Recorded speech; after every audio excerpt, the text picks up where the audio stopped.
जाना ये सबसे बड़ी विजय है।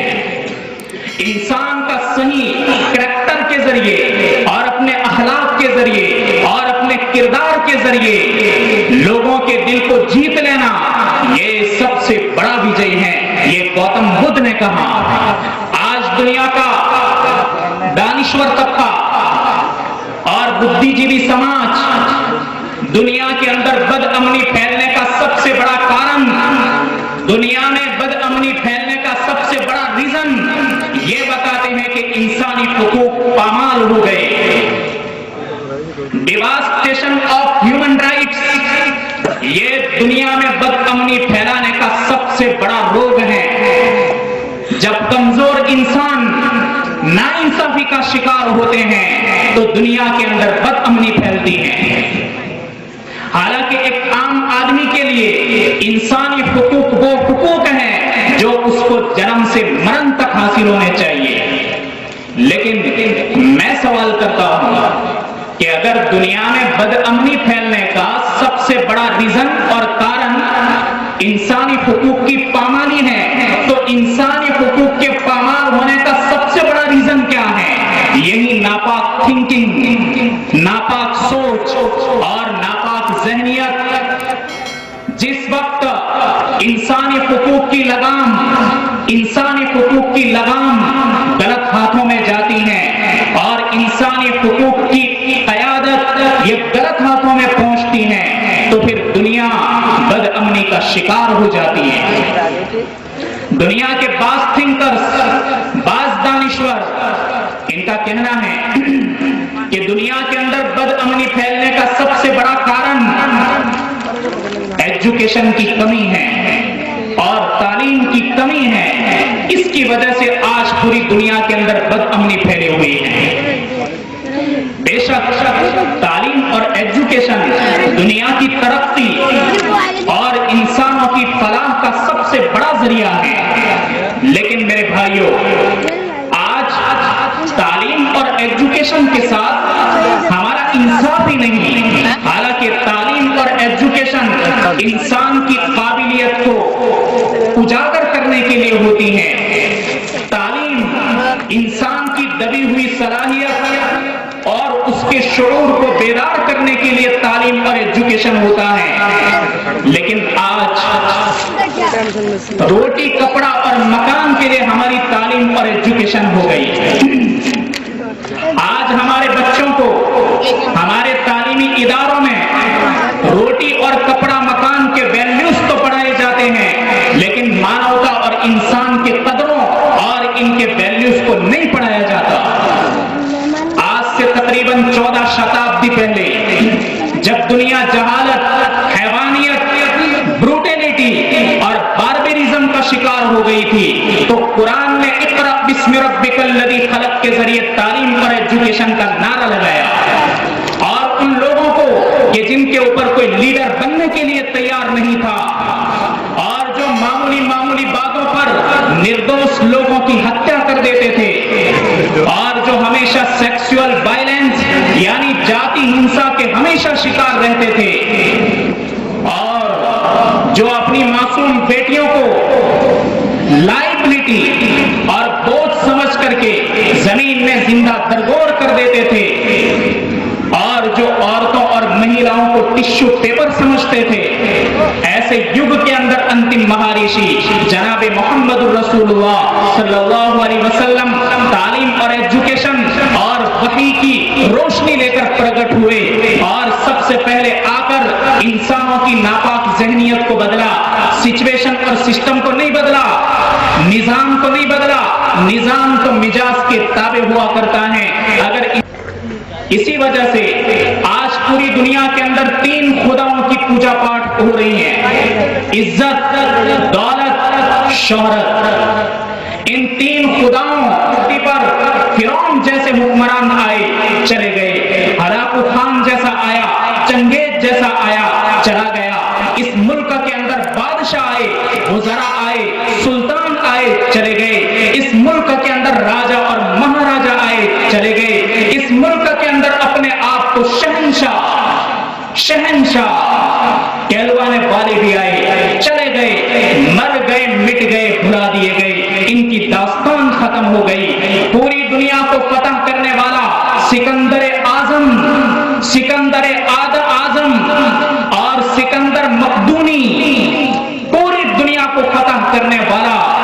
वो भी आया कि जिसको दुनिया ने आजम का टाइटल दिया। 33 साल की उम्र, 33 साल का जवान, पूरी दुनिया को फतह करता हुआ, खून की नदियां बहाता हुआ, निर्दोष लोगों की हत्याएं करता हुआ, ये तुम्हारे सिंध और पंजाब तक पहुंचा है। आपकी पंजाब की नदियों को सिकंदर आजम ने निर्दोष लोगों के खून से नहलाया है। लेकिन दुनिया को पता करने के बाद जब अपने वतन मकदूनिया जाने लगा, खुशी करता हुआ कि रियाया, रैयत और प्रजा मेरा इकराम करेगी और मुझे रिस्पेक्ट देगी और मेरे सामने सजदे करेगी, ये बाबत जब अपने वतन जा रहा है, आज के ईरान की बॉर्डर पर पहुंचा, थोड़ा सा बीमार हो गया, थोड़ा सा बीमार हुआ, ज्यादा बीमार नहीं हुआ। लेकिन जब सिकंदर को अपनी आंख के सामने मौत नजर आने लगी, कहने लगा कोई है कि मेरी सल्तनत, बादशाहत, हुकूमत पूरी ले ले, लेकिन मुझे अपने वतन मकदूनिया पहुंचा दे, कम से कम मौत तो मेरे वतन के अंदर आएगी। मौत ने आवाज दी, हरगिज नहीं। लाखों निर्दोष लोगों की हत्या करके खून की नदियां बहाने वाले जालिम बदबख्त, तेरी मौत यहीं पर आएगी। मौत ने इसको दबोचा, वतन की मौत नसीब नहीं हुई, 2 गज जमीन नसीब नहीं हुई, वहीं पर मौत ने इसको ढेर कर दिया। ये अंजाम है उन लोगों का जो इज्जत, दौलत और शोहरत के खातिर कमजोरों के ऊपर जुल्म करते हैं और निर्दोष लोगों की हत्याएं करते हैं, और इंसानियत नाम की कोई चीज नहीं होती, जिनकी थिंकिंग और जिनकी सोच गंदी होती है और जिनका दिल गंदा होता है, इनका अंजाम और द एंड ऐसा ही होता है। I am giving you another example so you can easily understand it। आपको मैं एक सेकंड मिसाल दूं, आप इसको ध्यान से सुनिए। इंसानियत का मसीहा क्या होता है, मानवता का रखेवार कौन होता है। आज से 14 शताब्दी पहले उमर बिन खत्ताब के नाम का एक महापुरुष इन स्टार्स ने देखा है, जमीन ने देखा है, आसमान ने देखा है, जिसकी लाइफ पर कई किताबें लिखी गई और उसका प्रोटोकॉल इतना अजीम है कि जमाना उसके कारनामों का रिस्पेक्ट करता है। 22 लाख स्क्वायर माइल एरिया, समझ पड़ती है? 22 लाख स्क्वायर माइल एरिया का हाकिम अपने खिलाफत कार्ड में कहा करता था कि अगर मेरी खिलाफत में, मेरी ममलकत में और मेरी सल्तनत में अगर एक प्यासा कुत्ता दरिया के किनारे पर मर गया तो परलय के दिन, कयामत के दिन, लास्ट डे पूछ तो उमर की होगी। ये कुत्तों की मौत पर रोने वाले, एक प्यासे कुत्ते की मौत पर रोने वाला आदमी, और दुनिया के बड़े बड़े जालिम हुक्मरान उस वक्त भी मौजूद थे, जैसे आज भी हिटलर दिमाग के आज भी मौजूद है। केवल उमर बिन खत्ताब के नाम से कांप जाते थे। मानवता का दुश्मन पेशाब कर देता था उमर बिन खत्ताब के नाम से। जिस वक्त मुल्क में सूखापन हुआ, कहत साली हुई, खाना छोड़ दिया, नहीं खा सकता, प्रजा भूखी है और उसका हुक्मरान खा करके मीठी नींद सो जाए, कभी नहीं हो सकता। और अगर प्रजा की तकलीफ के खातिर अगर कोई भी गवर्नर रत्ती बराबर इसको सस्पेंड कर देते थे। एक बहुत बड़ा गवर्नर था, तो इन्होंने अचानक छापा मारा, बजाते खुद छापे मारा। आज की तरह नहीं, एसी हॉल के अंदर पड़े हुओं को क्या मालूम प्रजा के दुख और दर्द क्या हुआ करते हैं। एसी कारों के अंदर फिरने वालों को क्या पता मानव जात क्या चीज होती है, और गार्ड्स के जलों में चलने वालों को क्या खबर दुख दर्द क्या हुआ करते हैं। तो छापा मारा। एक बच्चा, छोटा सा बच्चा रास्ते से गुजर रहा था, इसको पकड़ लिया। Umar bin Khattab, president of Arab countries, 14 शताब्दी पहले। अरे पढ़ो, इनकी किताबें पढ़ो। मैं तो हमारे पॉलिटिशियंस को मैं जरूर कहा करता हूं कि जब तुम मुल्क के लीडर बनते हो, इस मुल्क को समझना आसान नहीं है।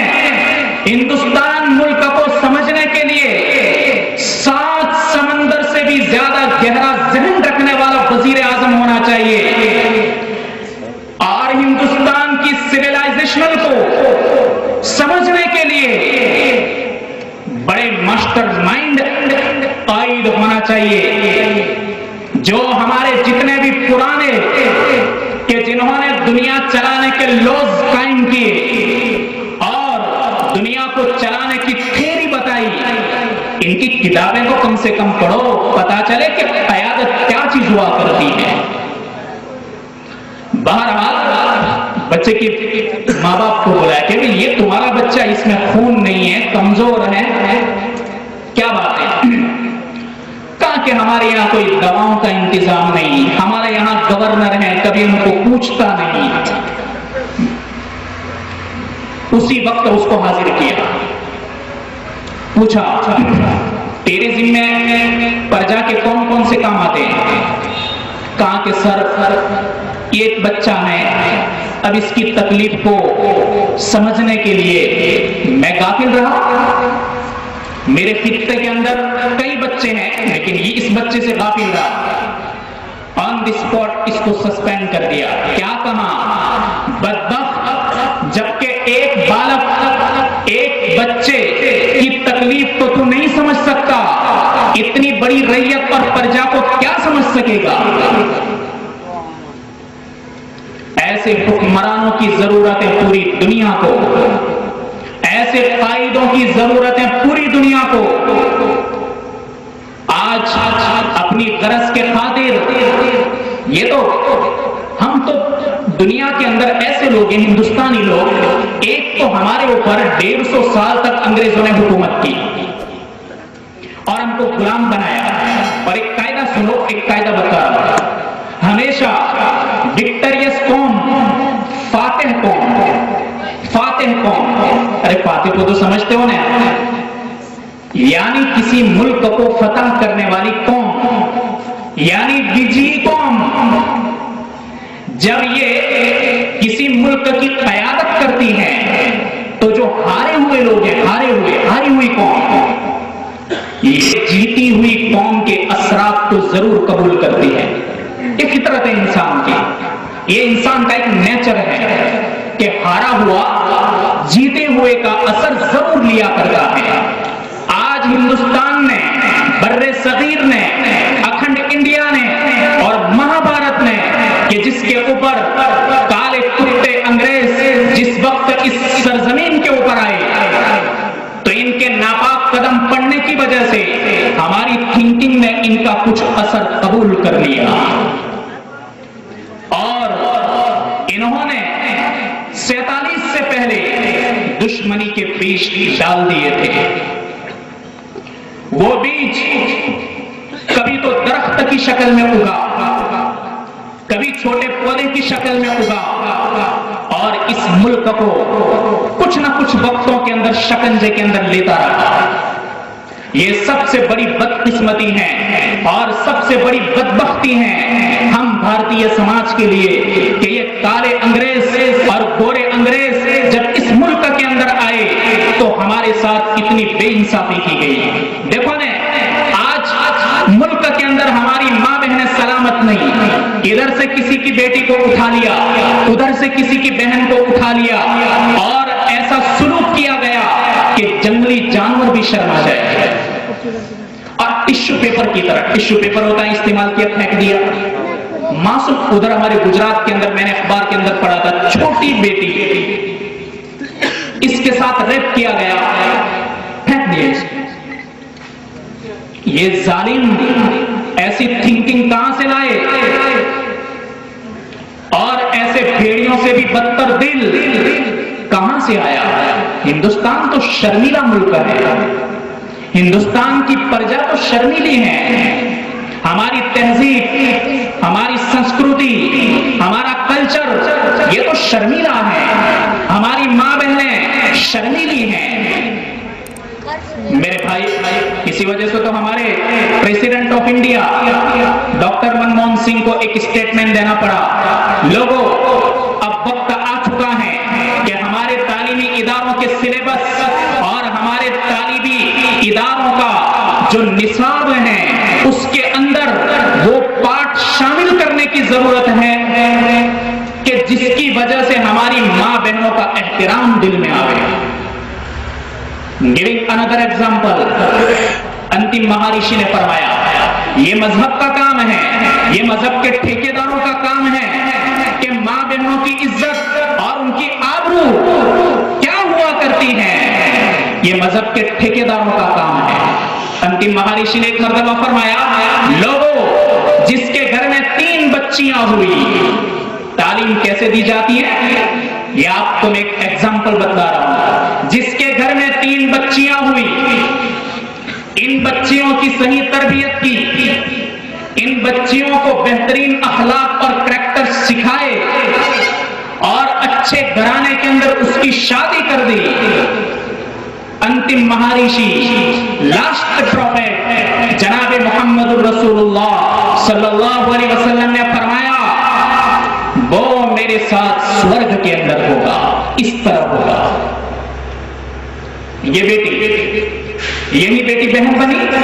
अंतिम महर्षि ने फरमाया, जिस भाई ने, आज तो भाई बहनों को हक ही नहीं देते, मां बाप मर जाते हैं, वरासत आती है। दुनिया में सबसे बड़ा चोर वो आदमी है, दुनिया का सबसे बड़ा चोर वो है कि उसके मां बाप की वरासत आई हो और वरासत के अंदर से अपनी बहनों को हिस्सा न दे। दुनिया का महाचोर है ये। आपने फरमाया, जिन भाइयों ने अपने बहनों को हक अदा कर दिया, तो मैं उसके लिए स्वर्ग की गारंटी लेता हूं। ये बेटी, फिर बहन, फिर बीवी, पत्नी, धर्म पत्नी। आपने फरमाया, तुम में वो आदमी बेहतर नहीं है पूरी रात नमाज पढ़ता हो, रोजाना रोजे रखता हो, ज़कात खैरात अदा करता हो, बल्कि तुम में सबसे बेहतर वो आदमी है जो अपनी पत्नी के साथ बेहतरीन सलूक करता हो। बेटी, बहन, पत्नी, मां बनी। अंतिम महर्षि ने फरमाया, मां को क्या समझते हो? अरे मां की शीतल छाया में तो स्वर्ग स्थान ही है,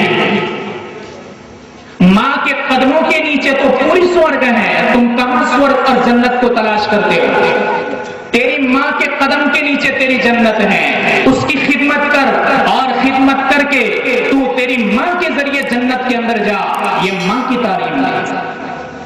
आज मुल्क के अंदर अफरा तफरी और हमारी महिलाओं के साथ ये जो बदतरीन सलूक हो रहा है, कौन जिम्मेदार है? यही नापाक थिंकिंग, नापाक सोच, नापाक दिल और मुल्क का सिचुएशन और सिस्टम भी जिम्मेदार है, और वो तालीम और एजुकेशन भी जिम्मेदार है कि जो तालीम और एजुकेशन मां बहनों का एहतराम दिलों के अंदर कायम न कर सकता हो। ये लूली लगड़ी तालीम है, ये लूला लगड़ा एजुकेशन है कि जो हमारी महिलाओं का एहतराम दिलों के अंदर पैदा न करता हो। मेरे भाइयों, बहुत बड़ी जिम्मेदारी है मुल्क की मां बहनों और बेटियों के लिए। और आखिरी पॉइंट, दुनिया के अंदर बदअमनी फैलने का एक कारण दुनिया के थिंकर्स ये भी बतलाते हैं कि मुल्क के खजानों को लोगों ने अपने बाप की जागीर समझ रखा है। देखो ना कितने बड़े बड़े कौभांड हो रहे हैं। हर एक आने वाला मुल्क के खजाने को अपने बाप की जागीर समझता है। हालांकि मुल्क के 1 रुपये के अंदर 120 करोड़ लोगों का हिस्सा लगा हुआ है। हिंदुस्तान की टोटल पॉपुलेशन का हिस्सा लगा हुआ है। और ये दौलत के पुजारी अपने बाप की मिल्कत समझते हैं। लास्ट एग्जांपल, इसके बाद मैं अपनी बात पूरी कर देता हूं। उमर बिन अब्दुल अजीज, नाम सुना होगा। उमर बिन अब्दुल अजीज, ये बहुत बड़ा प्रेसिडेंट गुजरा है। एक मरतबा ईद का त्योहार आया, ईद का त्योहार। तो उनकी पत्नी बीवी फातिमा बिनते अब्दुल मलिक दुनियावी हिस्ट्री